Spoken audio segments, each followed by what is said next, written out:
Hello student, today we will start chapter number 1 of physics. The name of the chapter is physical world.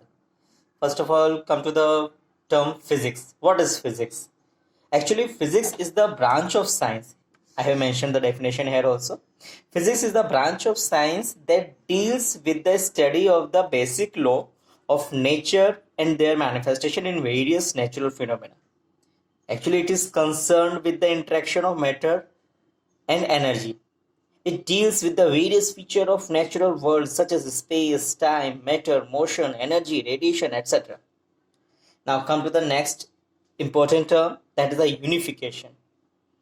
In physics, generally the attempt is made to explain various physical phenomena in terms of just few concepts and laws.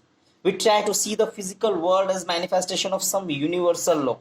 For example, the same Newton's law of gravitation can be used to describe the motion of a body falling towards the earth, motion of the moon around the earth, and motion of the planet around the sun.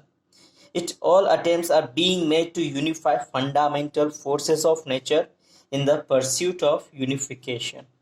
The next term is reductionism. Another attempt is made in physics is to explain a macroscopic system in terms of microscopic constituents. For example, thermodynamics was developed to explain the macroscopic properties such as temperature, internal energy, entropy. Actually, these terms we will discuss further, okay, etc. The bulk system, later on, these properties were explained in terms of molecules in kinetic theory and statistical mechanism. Now, next.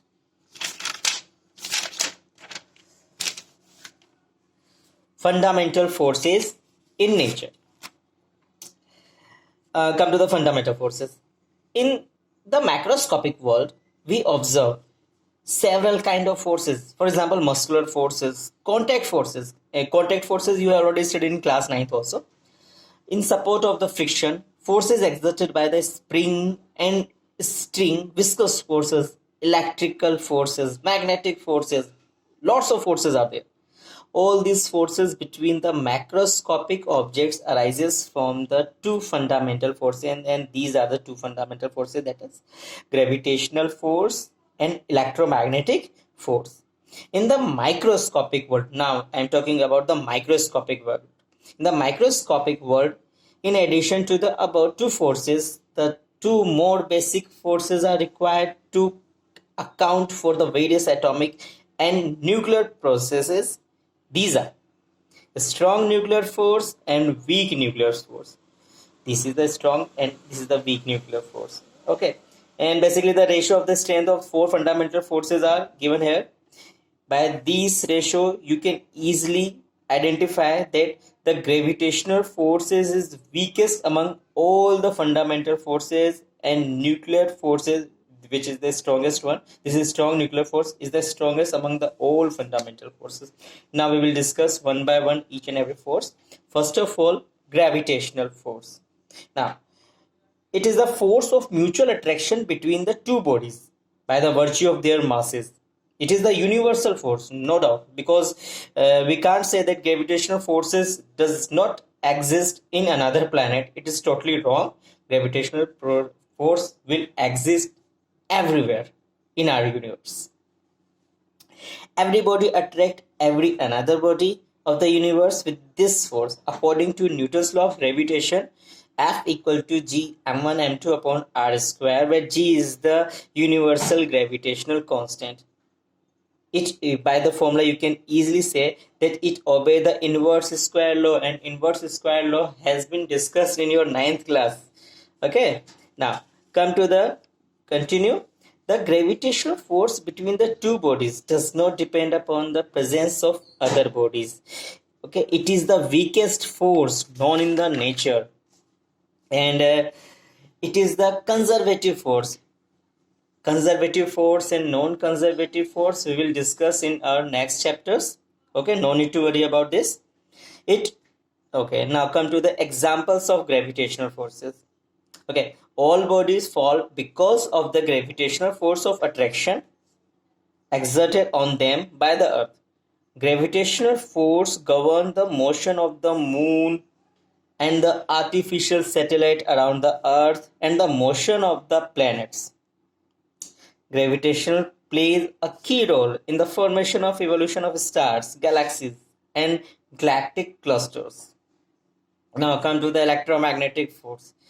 Basically, the force acting between the two electric charges at rest. Please keep in mind, I have used the word at rest. I repeat, the force acting between the two electric charges at rest is called electrostatic force, and according to Coulomb's law, the magnitude of electrostatic force between the 2 point charges q1 and q2, which is separated by the distance r, is represented by again F equals to k q1 q2 upon r square. Okay, we will discuss about electrostatic force in detail in your 12th class, so no need to worry about the electrostatic force right now, but continue with the basic points. The electrostatic and magnetic force are inseparable and are considered as the two facts of a general force known as electromagnetic force. Now, what should be the properties of the electromagnetic force? First, electromagnetic force may be attractive or repulsive. This is the difference between the electromagnetic force and gravitational force. Gravitational force is only the attractive type, but it is attractive and repulsive. Both properties you should keep in your mind. Second, it obeys the inverse square law.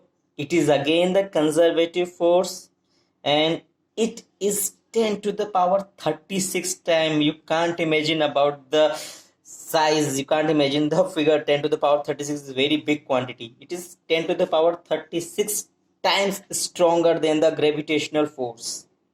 Okay. Now, continue with the strong nuclear force. Strong nuclear force. Strong nuclear force is the attractive force which build together the proton and neutron in the nucleus is called strong nuclear force. This is the definition of the strong nuclear force, and it is the strongest force of all the fundamental forces. You can say it is the strongest force among all the fundamental forces. Okay, and it has a charge independent character. It means a nuclear force between the proton or proton neutron or neutron are almost equally strong. Okay, now one thing which you have to keep in mind, that electron does not experience this force. Okay, you should keep in mind. Now last fundamental force, that is a weak nuclear force. It is a force that appears only between the elementary particle involved in the nuclear process, such as beta decay of the nucleus. Actually, in a beta decay, the nucleus emits an electron and uncharged particle, that is called neutrino. The uncharged particle, that is neutrino.